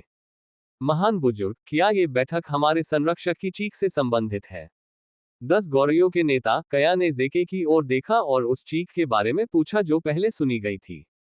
बर्फीले गौरैय जनजाति के संरक्षक ग्रेरोथ ने अपनी भौहें ऊपर उठाई जब उसने कया के शब्द सुने। इससे पहले उसने चीख को स्पष्ट रूप से सुना था, लेकिन उसे इससे कोई डर या शक्ति में उतार चढ़ाव महसूस नहीं हुआ। इसलिए उसने और दूसरों ने सोचा कि यह चीख किसी ऐसे व्यक्ति की होगी जिसने अभी अभी कोई सफलता हासिल की है या मानव रूप में विकसित हुआ है। हालांकि अब क्यूया के शब्दों से उसे समझ में आ गया कि यह चीख बर्फीले गौरैय जनजाति के संरक्षक की ही थी। लगता है बर्फीले गौरैय जनजाति ने इस मामले को छुपाया है। भगवान का शुक्र है कि हम क्रिको के बर्फीले गौरैय जनजाति पर हमला करने के विचार से सहमत नहीं हुए, अन्यथा हमें बहुत नुकसान उठाना पड़ता। क्रिको के विचार के प्रति अपने विरोध से ग्रोरोथ ने राहत की सांस ली और अचानक गंभीर हो गया। मुझे इस आपातकालीन बैठक में 2 बातें घोषित करनी है। जेके ने अपनी सीट से हटते हुए अपने कबीले के बुजुर्गों के चेहरों की ओर देखा, जिनके चेहरों पर झुर्रियां थीं, लेकिन उनकी आंखें बुद्धिमत्ता से भरी थीं। हालांकि युवा पीढ़ी में बहुत कम जागृति थी, लेकिन इसका मतलब यह नहीं है कि आइस स्पैरो पूरी तरह से शक्तिहीन है। आइस स्पैरो जनजाति के लिए सारी शक्ति पुरानी पीढ़ी और उनके गुप्त ट्रम्प कार्ड उनके जनजाति के संरक्षक से आती थी। जेके की बातें सुनकर आइस स्पैरो के सभी बुजुर्गों ने उस पर पूरा ध्यान दिया, क्योंकि वे जानते थे कि उनके बड़े बुजुर्ग उन्हें केवल कुछ सामान्य मुद्दों के लिए आपातकालीन बैठक के लिए नहीं बुलाएंगे। पहला कारण बताने से पहले मुझे जवाब दो, महान बुजुर्ग। जेके ने अपने कबीले के बुजुर्ग की ओर देखा और पूछा, पिछले कुछ दिनों से आप कैसा महसूस कर रहे हैं? आप उस महान बुजुर्ग को कैसे जानते हैं? उसके प्रश्न का उत्तर देने के बजाय सभी बुजुर्गों में से सबसे अधिक झुर्रियां वाले पहले बुजुर्ग ने आश्चर्य से पूछा। इसी तरह बाकी बुजुर्ग भी एक दूसरे की ओर देखकर समझ गए कि पिछले कुछ दिनों से केवल वे ही राहत महसूस नहीं कर रहे थे, बल्कि सभी बुजुर्ग ऐसा ही महसूस कर रहे थे। ऐसा इसलिए है क्योंकि अब कियारा नहीं रही और उसे किसी और ने नहीं बल्कि खुद किया है। अपनी राहत की भावना का कारण बताते हुए जेके ने स्पैरो की ओर इशारा किया, जो अजाक्स के पीछे बैठा था। क्या वास्तव में ये बहुत अच्छा है? आखिरकार वो घमंडी कुतिया मर गई। किया और बाकी बुजुर्ग ये सुनकर बहुत खुश हुए, क्योंकि उन्हें अंततः अपनी राहत भरी भावना का कारण समझ में आ गया था, क्योंकि कियारा की मृत्यु के बाद उन्हें नियंत्रित करने वाली सील गायब हो गई थी। वह है। अपनी उत्साहित चीखें निकालने के बाद बुजुर्गों ने खुद को शांत किया और गौरैया की ओर इशारा करते हुए अपने बड़े बुजुर्ग से पूछा। इससे पहले कि वे अपनी बात पूरी कर पाते, उनके बड़े बुजुर्ग ने उन्हें बीच में टोकते हुए कहा, वह हमारी ही जनजाति में पैदा हुई है। ये शब्द सुनकर सभी बुजुर्गों ने अपनी भौहें उठाईं। हालांकि वे जानते थे कि वह भी एक पाताल लोक की बर्फीली गौरैया थी, लेकिन उन्होंने यह नहीं सोचा था कि वह उनकी जनजाति से है, क्योंकि उन्होंने अपनी जनजाति में कभी किसी ऐसे व्यक्ति को न तो देखा था और न ही सुना था जिसका रक्तवंश बहुत शुद्ध हो। खांसी, बड़े बुजुर्ग ने हल्के से खांसते हुए सभी बुजुर्गों का ध्यान अपनी ओर आकर्षित किया और फिर आगे बोले, वह एलिन की बेटी है। जब उसने ऐसा कहा तो बड़े बुजुर्ग ने उदास चेहरे के साथ कहा और कड़वाहट से अपना सिर हिलाया। वास्तव में वह छोटी एलिन की बेटी है। वह तो पहले से ही इतनी बड़ी हो गई है। सभी बुजुर्ग एक बार फिर बड़े बुजुर्ग की बात सुनकर चौंक गए और जल्दी से गौरैया की ओर देखने लगे। जब उन्होंने उसकी ओर देखा तो उनके चेहरों पर चिंता, स्नेह, शर्मिंदगी और अन्य मिश्रित भाव थे। ये सभी अभिव्यक्तियां स्पैरो के साथ उनके व्यवहार के कारण थीं, जब वह 3 जनजातियों के बीच प्रतियोगिता हार गई थी, जो अप्रत्यक्ष रूप से उनके अभिमानी जनजाति नेता द्वारा मजबूरन हार गई थी। हालांकि केरा ने उन्हें स्पैरो के साथ ठंडा व्यवहार करने को कहा, लेकिन इसका मतलब यह नहीं है कि वे गलत नहीं थे। एक बच्चे के लिए जो अब तक एक खुशहाल जीवन जी रहा था और अचानक सब कुछ बदल गया, वह बच्चा पागल हो जाएगा। इसलिए उन्हें स्पैरो से माफी मांगने में भी शर्म आ रही थी। मुझे पता है कि सभी ने ऐसा व्यवहार क्यों किया और मैं आप सभी को माफ करता हूँ। स्पैरो ने पहले ही उनकी आंतरिक भावनाओं को भांप लिया और उन्हें माफ कर दिया। धन्यवाद बच्चे, हमें माफ करने के लिए धन्यवाद। सभी बुजुर्गों ने उसके बड़े दिल के लिए उसे धन्यवाद दिया और उनकी आंखों से खुशी के आंसू निकल पड़े। अचानक ही बैठक कक्ष में सन्नाटा छा गया। ठीक है। चूंकि उसने आप सभी को माफ कर दिया है तो मैं इस आपातकालीन बैठक का अपना दूसरा कारण बताता हूँ। जेके ने उस चुप्पी को तोड़ा और अपने बुजुर्गों की ओर देखा जिनकी आंखों में अभी भी आंसू थे और उनका दिल अंदर से बुरी तरह कांप रहा था। सभी बुजुर्गों ने अपना सिर हिलाया और जेके के भाषण जारी रखने की प्रतीक्षा करने लगे। चूंकि हमारे लिए कोई जनजाति नेता नहीं है, इसलिए मैं स्पैरो को हमारी नई जनजाति नेता घोषित करना चाहता हूं। जेके ने धीरे से अपने शब्दों को पूरा किया और अपने बुजुर्गों की प्रतिक्रिया की प्रतीक्षा की। घटनाओं की गति बढ़ाना। इसलिए जब उन्होंने ये शब्द कहे तो उन्होंने धीरे से कहा, लेकिन उनके हर एक शब्द में गंभीरता थी, जिससे सभी अन्य बुजुर्गों को पता चल गया कि सबसे बड़े बुजुर्ग इस मामले को लेकर बहुत गंभीर थे। एक बार फिर मीटिंग हॉल में सन्नाटा छा गया। बर्फीले गौरैया जनजाति के सभी उच्च वर्ग के लोगों के चेहरों पर हैरानी और आश्चर्य के भाव थे, क्योंकि उन्हें इसकी उम्मीद नहीं थी। चूंकि उसने केरा को मार डाला है, इसलिए उसे जनजाति नेता बनने का अधिकार है और उसके उच्च वंश और उपस्थिति को भी नहीं भूलना चाहिए। फिर भी उनमें से लगभग सभी ने तुरंत अपने भाव दबा लिए और सिर हिला दिया, जैसे उन्हें इससे कोई समस्या नहीं है। चूंकि स्पैरो का रक्त वंश 100% शुद्ध था और दिखने में भी उनके पहले पूर्वज जैसा ही था, इसलिए किसी को भी एक बात को छोड़कर कोई समस्या नहीं थी। एकमात्र बात जिसने उन्हें स्पैरो को पूर्ण समर्थन देना बंद करने पर मजबूर किया, वह ये थी कि वह एक मानव से एक अनुबंधित आत्मिक जानवर बन गई थी। क्या मुझे एक बार फिर अपने बुलाए हुए हृदय की शपथ लेनी चाहिए? अजाक्स ने आह भरी और शपथ लेने के लिए तैयार हो गया। हालांकि इससे पहले कि वह कुछ कह पाता, महान बुजुर्ग ने अपनी साधना शक्ति जारी कर दी। क्या आप हमारे इस छोटे बच्चे का चरित्र नहीं जानते? क्या आप भूल गए कि कैसे उसकी मां ने हमें बचाने की कोशिश करते हुए अपनी जान गंवा दी? इसके अलावा उसकी रक्त रेखा अधिक शुद्ध है और वह लगभग हमारे पूर्वज जैसी दिखती है। अपने सभी कबीले के बुजुर्गों को डराने के बाद जेके ने लगातार एक के बाद एक ऐसे वाक्य कहे जिससे सभी बुजुर्ग शर्मिंदा हो गए। महान बुजुर्ग ने जो कहा था वह बिल्कुल सच था। सभी बुजुर्गों के दिल में यह बात थी कि स्पाओरव उनके कबीले के किसी भी व्यक्ति को कभी नुकसान नहीं पहुंचाएगा। यहां तक कि जब पूरी जनजाति द्वारा उसे धमकाया गया, तब भी उसने कभी किसी को कोसा नहीं और न ही आइस्पैरो जनजाति से नफरत की। इसके बजाय जब बदमाशी की हदें पार हो गईं तो उसने जनजाति छोड़ दी। अपनी ईमानदार राय देने में झिझकने के लिए बड़े बुजुर्ग को क्षमा करें। सभी बुजुर्ग अपनी सीटों से उठे और स्नो और बड़े बुजुर्ग को प्रणाम किया और फिर एक स्वर में कहा, मैं स्पैरो को स्पैरो जनजाति का नेता बनने के लिए पूरी तरह से समर्थन करता हूं और जब तक वह जनजाति नेता के सभी कर्तव्यों से परिचित नहीं हो जाती, हम जनजाति का प्रबंधन करने में उसकी पूरी मदद करेंगे। सभा हॉल उनके शब्दों से गूंज उठा। अपने सामने का दृश्य देखकर स्पैरो अपनी खुशी के आंसू नहीं रोक सकी और रो पड़ी। अजाक्स ने जवाब में कुछ नहीं कहा, इसके बजाय उसने उसके सिर को थपथपाया और बर्फ गौरैया जनजाति के उच्च वर्ग की ओर देखते हुए कहा, अब से शिक्साटो के जंगलों में 3 जनजातियों को एक दूसरे के साथ कोई समस्या नहीं होगी और उन्हें सभी शक्तिशाली अविकसित आत्मा जानवरों को खत्म करने के लिए एक साथ काम करना होगा। चूंकि सभी ने स्पैरो को अपने नए जनजाति नेता के रूप में स्वीकार कर लिया था, इसलिए अजाक्स ने अपनी भविष्य की योजनाओं के बारे में बताने में कोई समय बर्बाद नहीं किया। अग्नि कोवा जनजाति के उच्च वर्ग की तरह बर्फगौरैया जनजाति के उच्च वर्ग को भी पहले तो आश्चर्य हुआ, लेकिन अंततः उन्हें विश्वास हो गया कि यह मानव कोई सामान्य प्राणी नहीं है। तो मैं जनजाति के सामने इसकी घोषणा करूंगा। अपनी योजनाओं पर चर्चा करने के बाद महान बुजुर्ग जेके ने स्पैरो को देखते हुए कहा। बाकी सभी बुजुर्गों ने सिर हिलाकर बड़े बुजुर्ग की बात पर सहमति जताई। जल्द ही उन्होंने आइस्पैरो जनजाति के सभी विकसित जनजाति सदस्यों को इकट्ठा किया और अपने नए जनजाति नेता की घोषणा की। उन्होंने यह नहीं बताया कि स्पैरो उनकी पुरानी जनजाति का सदस्य था, जिसे उनके द्वारा धमकाया गया और जनजाति छोड़ने के लिए मजबूर किया गया। उसके वंश और रूप के कारण स्पैरो का कोई विरोध नहीं है। अजाक्स को अच्छा महसूस हुआ जब सब कुछ उसकी योजना के अनुसार चल रहा था। अब केवल एक ही काम बचा है, वो है हॉक जनजाति में वापस जाना और क्वेरेक से स्नो के उनके जनजाति नेता बनने की घोषणा करवाना। अजाक्स आइस्पैरो जनजाति में ज्यादा समय तक नहीं रहा क्योंकि उसके पास 5 तत्वों की दुनिया में रहने के लिए सिर्फ एक दिन बचा था। इसलिए वह उससे पहले अपनी छोटी दुनिया को खत्म करना चाहता था। स्पैरो, यहीं रहो और बड़े बुजुर्गों और दूसरे बुजुर्गों की मदद से इस बर्फ के गौरैया कबीले पर अच्छी तरह से राज करो। साथ ही रॉथ और स्नो को जीतने में मदद करना मत भूलना। बर्फ के गौरैया कबीले को छोड़ने से पहले अजाक्स ने चेहरे पर मुस्कान के साथ कहा। Ads by pub future. जवाब में स्पैरो ने रोते हुए अपना सिर हिलाया। चूंकि वह अजाक्स से अलग हो रही थी, इसलिए उसे बुरा लग रहा था। हालांकि वह जानती थी कि अजाक्स को जल्द ही 5 तत्वों की दुनिया छोड़नी होगी। रो मत गौरैया, मैं तुमसे मिलने के लिए अक्सर यहाँ आऊंगा। इसलिए खेती करो और शक्तिशाली बनो। अजाक्स ने बर्फ गौरैया जनजाति को छोड़ने से पहले उसे समझाने में कुछ समय लिया।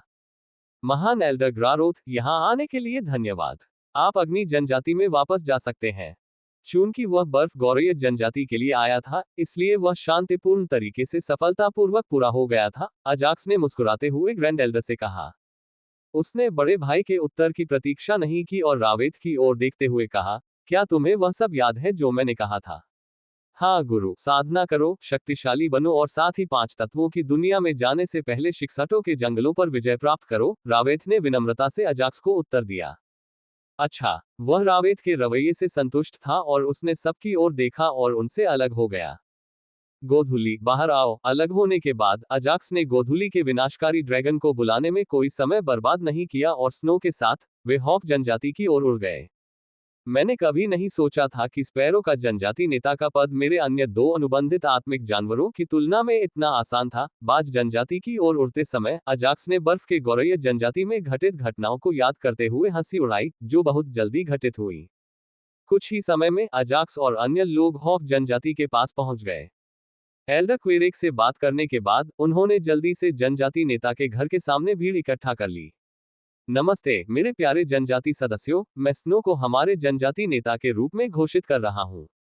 जब तक वह अपने जनजाति नेता के कर्तव्यों को संभालने में कुशल नहीं हो जाती, मैं उसकी मदद करूंगा। अन्य 2 जनजातियों के विपरीत, हॉक जनजाति ने उनकी राय पूछने के बजाय सीधे स्नो को जनजाति नेता के रूप में घोषित किया था। हम अजाक्स क्वेरेक द्वारा जनजाति के अधिकांश सदस्यों की राय लिए बिना सीधे जनजाति नेता की घोषणा करने के तरीके से उलझन में था और उसे लगा कि इससे परेशानी पैदा होगी। हालांकि उसे ये देखकर आश्चर्य हुआ कि सभी जनजाति सदस्यों के चेहरों पर उत्साह के भाव थे, जिससे अजाक्स ने राहत की सांस ली।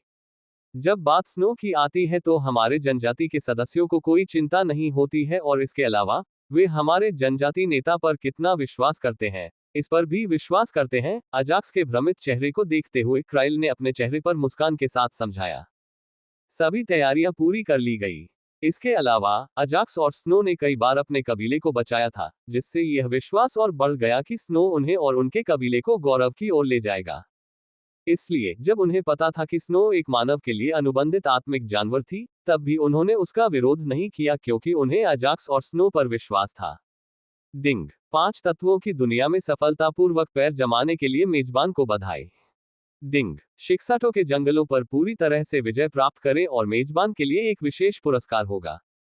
हम अचानक अजाक्स को सिस्टम से 2 सूचनाएं प्राप्त हुई, जिनसे वह आश्चर्यचकित हो गया। हालांकि उसका ध्यान दूसरी अधिसूचना पर था, जिसमें कहा गया था कि उसे विजय अभियान पूरा करने के लिए एक विशेष पुरस्कार मिलेगा। NO12BIN.CO। डिंग, तीनों जनजातियों ने संपत्ति अनुभाग में योगदान दिया था और तीनों जनजातियों के सभी जनजाति सदस्य अपने जनजाति नेता के समान सम्मान देते थे। जब वह विशेष पुरस्कार के बारे में उत्साहित था, तो अजाक्स को एक और सिस्टम अधिसूचना प्राप्त हुई, जिसने उसे उपयोगकर्ता इंटरफेस में गुण अनुभाग को देखने के लिए प्रेरित किया। डिंग, गुण, निम्न स्तरीय अग्नि आत्मा पत्थर की खान X1, जनजातियां X3। उस अनुभाग में जनजातियों के बारे में अधिक जानकारी नहीं थी और अजाक्स जांच करने में बहुत आलसी था, क्योंकि वह पहले से ही तीनों जनजातियों के बारे में सब कुछ जानता था। सब लोग, आज रात हमारे नए कबीले के नेता के सम्मान में एक दावत होगी, इसलिए सभी लोग आएं और जी भरकर आनंद लें। स्नो को हॉक जनजाति का नया जनजाति नेता बनाने में सफलता प्राप्त करने के बाद पुराने जनजाति नेता क्वेरेक ने अपने अंतिम शब्दों के साथ सभा का समापन किया। उन शब्दों को सुनकर हॉक जनजाति के सभी जनजाति सदस्य उत्साहित थे और दावत का इंतजार नहीं कर सके। जल्द ही हॉक जनजाति के सभी सदस्य वहां से चले गए और अपने घरों और कामों पर वापस चले गए। इसी प्रकार बाज जनजाति के उच्च वर्ग के लोग भी जनजाति नेता के घर वापस लौट आए। अजाक्स, स्नो, चलो जनजाति नेता के कमरे में चलते हैं। जब अजाक्स स्नो के साथ अपने कमरे में लौटने वाला था, क्वेरेक ने उनसे जनजाति नेता के कमरे में उसके पीछे आने को कहा। जरूर, बड़े क्वेरेक, अजाक्स भी अन्य दो जनजातियों के बारे में कुछ कहना चाहता था। इसलिए उसने अपना सिर हिलाया और धीरे धीरे क्वेरेक के पीछे चला गया। Ads by pub future. बड़े क्वेरेक, सब कुछ वैसा ही हुआ जैसा मैंने योजना बनाई थी। सभी 3 जनजातियां मेरे 3 अनुबंधित आत्मा जानवरों के नियंत्रण में हैं। अजाक्स ने क्वेरेक की प्रतीक्षा नहीं की और तुरंत पिछले कुछ दिनों में हुई घटनाओं के बारे में बताया। अच्छा, यदि हम एकजुट हैं तो अन्य शक्तिशाली क्षेत्रों के साथ समान स्तर पर खड़े होने की अधिक संभावनाएं होंगी। क्वेरेक को झटका या आश्चर्य नहीं हुआ क्योंकि उन्हें अजाक्स पर भरोसा था कि वह उस कार्य को आसानी से पूरा कर सकता है। इसलिए जब एक पूरा क्षेत्र एकजुट हो जाता है तो उसके पास अन्य बड़े क्षेत्रों की एकल जनजाति के बराबर या उससे भी अधिक शक्ति होगी। फिर भी अजाक्स और क्वेरेक अभी तक अन्य शक्तिशाली क्षेत्रों में प्रवेश करने की योजना नहीं बना रहे थे। स्नो, यहाँ आओ और इसे ले लो। उसके बाद क्वेरेक ने स्नो को आगे आकर एक चमकता हुआ पंख लेने के लिए कहा जो केवल एक हथेली के आकार का था। स्नो ने पहले अजाक्स की ओर देखा और अजाक्स की पुष्टि प्राप्त करने के बाद पंख ले लिया। ये हमारी लाइटनिंग हॉक जनजाति का प्रतीक चिन्ह है। इसकी मदद से आप पूरी हॉक जनजाति के हर स्थान पर जा सकते हैं और उन प्राचीन मैदानों पर भी जा सकते हैं जहां 3 जनजातियों की प्रतियोगिता आयोजित की गई थी। पंख लेने के बाद क्वेरेक ने पंख के उपयोग के बारे में बताना शुरू किया। अजाक्स, मेरे पास भी तुम्हें देने के लिए कुछ है। ये कहते हुए क्वेरेक ने अपने अंतरिक्ष वलय से छोटा बैंगनी रंग का सिक्का निकाला और अजाक्स की ओर फेंक दिया। इस सिक्के के सभी प्रभावों का पता लगाओ और जब तुम सभी प्रभावों को समझ लोगे तो हम बड़ी दुनियाओं में जाएंगे। क्वेरेक ने अजाक्स के हाथ में सिक्के को देखा और उससे शून्य तोड़ने वाले के अन्य प्रभावों के बारे में पता लगाने को कहा। हम सच में। अजाक्स अपने हाथों में पौराणिक ग्रेड कलाकृति देखकर हैरान रह गया क्योंकि उसने कभी नहीं सोचा था कि क्वेरेक उसे ये दे देगा। हाँ, चूंकि आप अप्रत्यक्ष रूप से इस जनजाति के नेता हैं, मुझे विश्वास है कि आप हमारा ख्याल रखेंगे। भले ही स्नो जनजाति का नेता था, लेकिन आखिरकार अजाक्स तीनों जनजातियों का मूल नेता था। इसलिए क्वेरेक ने पूरी तरह से अजाक्स पर विश्वास करने का फैसला किया ताकि वह अन्य 2 जनजातियों की तुलना में उनके जनजाति का अधिक पक्ष ले सके। धन्यवाद, मैं जल्द ही इस सिक्के के सभी प्रभावों के बारे में पता लगा लूंगा। अजाक्स ने क्वेरेक को धन्यवाद दिया और अपनी आत्मा चेतना से अपने अवतार को बुलाने से पहले एक पल के लिए सोचा। Ads by pub future. बड़े क्वेरेक, वह मेरा अवतार है। इसलिए मेरे पंचतत्वीय संसार से चले जाने के बाद यदि आपके पास मुझे बताने के लिए कोई महत्वपूर्ण समाचार है तो उसे बताएं और मैं इसके बारे में जान जाऊंगा। अजाक्स ने अपने अवतार के बारे में संक्षेप में कहा। अजाक्स के सामने बैंगनी रंग के बालों वाले प्राणी को देखकर क्वेरेक ने सबसे पहले अपनी आंखें रगड़ी और जब उसे यह पता चला कि वह प्राणी असली है तो उसने अजाक्स की ओर आश्चर्य से देखा। बहुत से लोग केवल उन गुर्रियों के बारे में जानते हैं जिनका उपयोग खुद को क्लोन करने के लिए किया जाता था, लेकिन बहुत कम लोग अवतारों के बारे में जानते थे क्योंकि सामान्य दुनिया में उन्हें खोजना असंभव था क्योंकि वे केवल बड़ी दुनिया में ही उपलब्ध थे। यहां तक कि अभिनंदित दुनिया में भी उन्हें खोजना बहुत दुर्लभ था। तो क्वेरेक, जो अवतारों के बारे में जानता था, हैरान रह गया और उसे समझ में नहीं आया कि क्या कहे और वह चुप रहा। मुझे लगता है यह मेरे बाज जनजाति के लिए सौभाग्य की बात है कि उसे अजाक्स जैसा कोई व्यक्ति मिला है।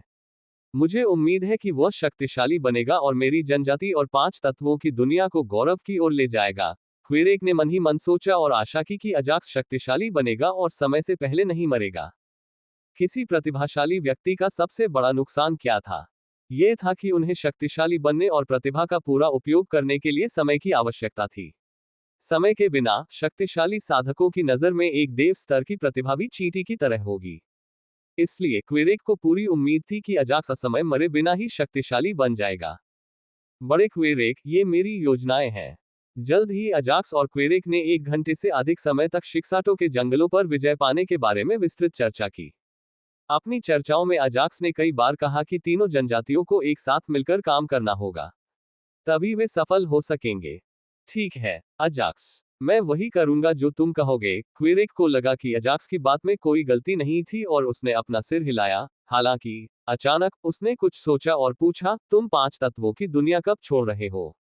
हालांकि क्वेरेक को यह नहीं पता कि अजाक्स 5 तत्वों वाली दुनिया को कैसे छोड़ेगा, लेकिन उसने कभी इसके बारे में पूछने के बारे में नहीं सोचा और केवल ये पूछा कि वह कब जा रहा है। कल। अजाक्स ने एक शब्द में उत्तर दिया और क्वेरेक ने उसके उत्तर पर अपना सिर हिलाया। डिंग, शून्य तोड़ने वाला बर्फ पर प्रतिक्रिया कर रहा है। बर्फ के करीब जाओ। अचानक अजाक्स के दिमाग में एक सिस्टम नोटिफिकेशन आया जिसने उसे चौंका दिया। 5 तत्वीय दुनिया में परिवर्तन। क्या हो रहा है? यद्यपि सिस्टम के विचार के कारण अजाक्स को कुछ अंदाजा था, फिर भी वह क्वेरेक के साथ बड़बड़ाया, जो अजाक्स से भी अधिक हैरान था। क्योंकि वह सिक्का 50 वर्षों से अधिक समय तक उनके पास रहा था और जब क्वेरेक ने अपनी ज्ञात अनेक विधियों से प्रयोग किया, तब भी उसने कोई प्रतिक्रिया नहीं दी। एक क्षण रुको, एल्डर क्वेरेक, अजाक्स ने क्वेरेक से रुकने को कहा। उसके बाद वह अपने हाथों में चमकता हुआ सिक्का लेकर स्नो की ओर बढ़ा। स्नो की ओर बढ़ते उसके प्रत्येक कदम के साथ सिक्का और भी अधिक चमकने लगता था, जिससे किसी अज्ञात कारण से अजाक्स का हृदय उत्साहित हो जाता था। डिंग, एक पौराणिक श्रेणी की कलाकृति स्नो को अपना स्वामी मानना चाहती है। क्या आप स्नो को उसे अपना स्वामी मानने की अनुमति देते हैं? जब वह स्नो से केवल एक कदम की दूरी पर था, तो सिक्का और भी अधिक चमकने लगा, जिससे वह और क्वेरेक कुछ भी देखने में असमर्थ हो गए। हालांकि उस चमकदार रोशनी के बीच एक सिस्टम नोटिफिकेशन उसके दिमाग में आया, जिसने उसके दिल को उत्साह से लगभग विस्फोट कर दिया। चूंकि कोई हथियार या कलाकृति पौराणिक स्तर तक पहुंच जाती थी, इसलिए वे अपनी आत्मा के साथ साथ अपनी चेतना भी बना लेते थे। हालांकि जब वही हथियार या कलाकृति पौराणिक श्रेणी में पहुंच जाती है, तो कोई नहीं जानता कि क्या होगा, क्योंकि पौराणिक श्रेणी के हथियारों या कलाकृतियों के बारे में कोई रिकॉर्ड नहीं है। हालांकि पौराणिक श्रेणी की कलाकृतियों या हथियारों के बारे में कोई अभिलेख नहीं है, लेकिन यह संभव है कि मनुष्यों और राक्षसों के बीच महान युद्ध से पहले अतीत में उनमें से कई थे। अजाक्स ने अपने दिमाग में सोचा और जानना चाहा कि एक पौराणिक कलाकृति की तुलना में एक पौराणिक श्रेणी की कलाकृति के क्या लाभ थे। एड्स बाय पब फ्यूचर, मैं अनुमोदन करता हूं। फिर भी उन्होंने अपनी भावनाओं पर नियंत्रण रखा और शीघ्रता से सिस्टम को जवाब दिया। डिंग, शून्य तोड़ने वाले और बर्फ के बीच एक बंधन का निर्माण। कृपया प्रतीक्षा करें। जैसे ही उन्होंने स्वीकृति दी, उनके दिमाग में एक और सिस्टम नोटिफिकेशन आया जिसमें उन्हें प्रतीक्षा करने को कहा गया। उस सूचना के साथ ही सिक्के से कुछ बिजली की चिंगारियां निकलकर स्नो में प्रवेश कर गईं। बिजली की छोटी छोटी चिंगारियां एक एक करके लगातार स्नो के शरीर में प्रवेश कर रही थीं। इस प्रक्रिया को समाप्त होने में ज्यादा समय नहीं लगा। डिंग, एक पौराणिक स्तर की कलाकृति के साथ सफलतापूर्वक बंधन बनाने के लिए मेजबान के आत्मिक जानवर को बधाई। क्या ये खत्म हो गया?